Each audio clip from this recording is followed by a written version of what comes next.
Ebipya byongedde okuzuuka ku mugole Lawrence Kakoza kati omugenzi ono nno nga yabbidde mu nnyanja we yabadde agezaako okuba nti ataasa obulamu bw'omwana we. Ene Newspark channel likinga leka obaka bwawo mu comment section ate era subscribinge ku YouTube channel yaffe. Mu mawulire ge twasoose okukuwa munange twakutegeezezza nga omulambo gwa Lawrence Kakoza we babadde tebannaba kuba nti no bagufuna wabula mu mawulire tufuna ku Newspark channel amunange bamaze ne babeera nti baguzuula bwe bityo nno we biri wabula ebipya byongedde okuba nti nno obivaayo ku mugagga ono Lawrence Kakoza eyakola embaga eyamalawo akawumbi akalamba amunange okusinziira ku jjajjaawe avuddeyo n'abaako byayogera ku bigambo bye yasembayo okuba nti nno ayogerako ne mutabani we ono agambye nti mutabani we yamusiibula namugamba nti baayi agenze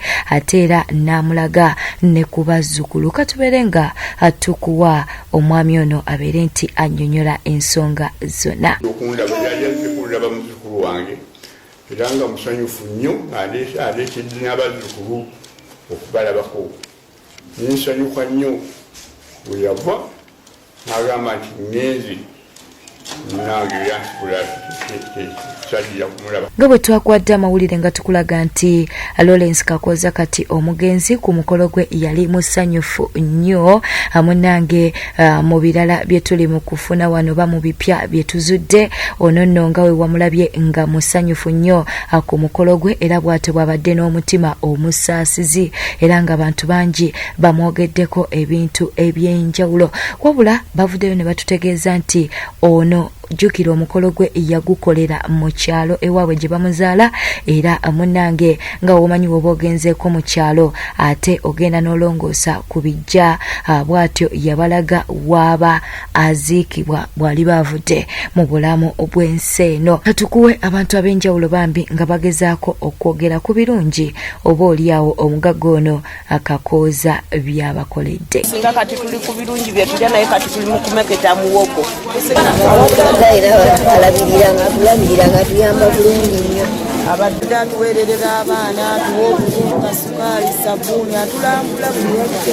Yabulungi akakati ng'akandeetera akasukaali ng'akandeetera era nga wasanyu nnyo. Nagamba nze ndaba enteekateeka ennungi eziyinza okugasa abantu bonna bazimbira ssomero oba ng'ebyo kati ngaffe abateesiteesa abamu abakola ku mukolo twali tumusabye tukole ekibiina kyaffe abe ng'atuwa obuyambi nakyo ng'akyeyamye agenda tuyamba. Yagezaako n'ayamba nnyo n'aleeta $5,000 olukolo lusobola okubaawo nali n'olunyumu ekkubo alitukoledde era n'atutuuse tubadde tutuuse ku mbeera ennungi ffe nga tugenda kuganyula naye situmanyi Katonda wa watutadde. Ebitabo bibiri katwongere okusaasirako ab'eŋŋanda omukyala Nabwami kw'ossa n'abaana bambi embeera eno enzibu gye bali mu kuyitamu mu kaseera kano naye Mukama Katonda afaayo kye tumanyi nti ajja kwongera okuba nti abagumya. Ye Jamila ngonono yaliko ku mukolo gw'omugenzi Lawrence Kakoza kw'ossa ne mukyala we Justin Nabwami aliko byayogedde ku mugenzi Lawrence Kakoza katubikuwe.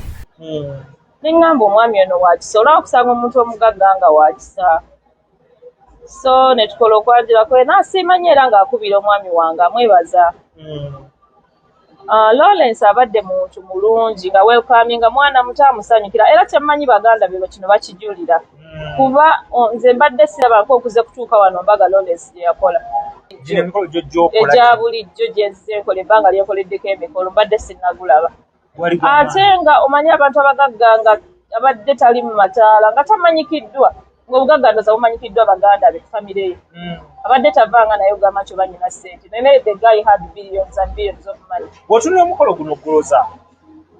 sagala tubalirire nti gwe bakuwa mmeka oli bamuwa mmeka naye gwoza gwali mu muwendo gwa ssente nga mmeka eza Uganda.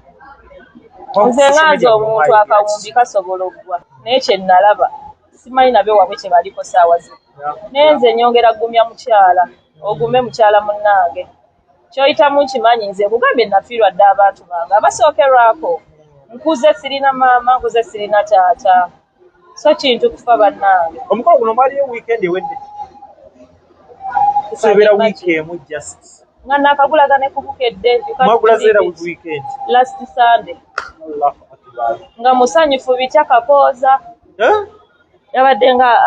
asibula kugamba weba na feedback wagifunyeko ey'omwami Kakooza ngo mazolaga omukolo gwe of course nga yebaza ngo omwami nze nina ngenda kuwa clip nga nebaza ndetera ne cake yandetera cake nebaza omukidaala ngamba webale nnyo banange mwebale kola mukolo banange mwemugamba gwosiiza otaddemu nnyo sente wabale kubeera muntu mulamu wabale kusiima bantu bo banange ebintu abantu balamu bafa mangu okigendera ekintu abalungi ne basigalawo ne bakigomya ensi eno ababi basigala abalungi ne bafa abalungi bafa wawulizaako ene information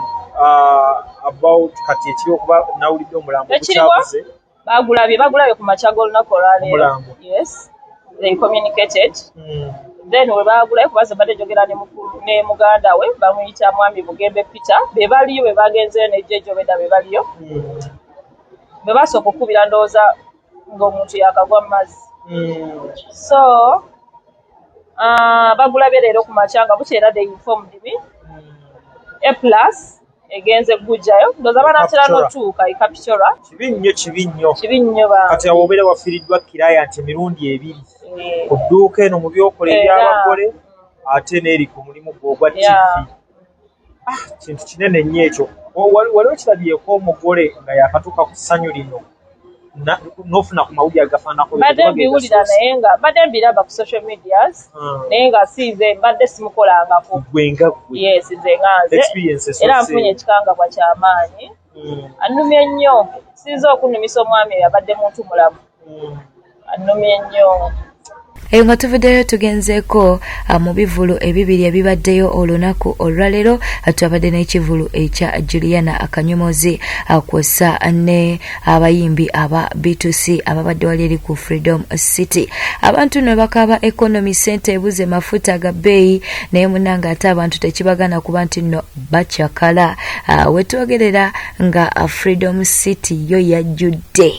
Freedom City yo yajjudde nga wetuli mu kukulaga awo munnange aba B2C bakikubye era abantu bazze ne babeera nga babawagira ate nga ne performance ebadde nnungi nnyo nga wetuli mu kukulaga munnange abantu bazze ne bawagira abayimbi bano aba B2C ate tugendako eri ku Serena munnange ate n'omuyimbi Juliana Akanyomozi naye ekintu yakikubye okusooka abantu tebasoose kuba nti no babeeramu bangi nga omanyi nti nabagagga tebatera kupapa naye ate gye bigweredde munange nga ne Juliana naye konsati ye etambudde bulungi nnyo kakati abayimbi bano tewali atoma kubanga buli omu audience agifunye bwe bityo nno bwe bibadde erudde eyo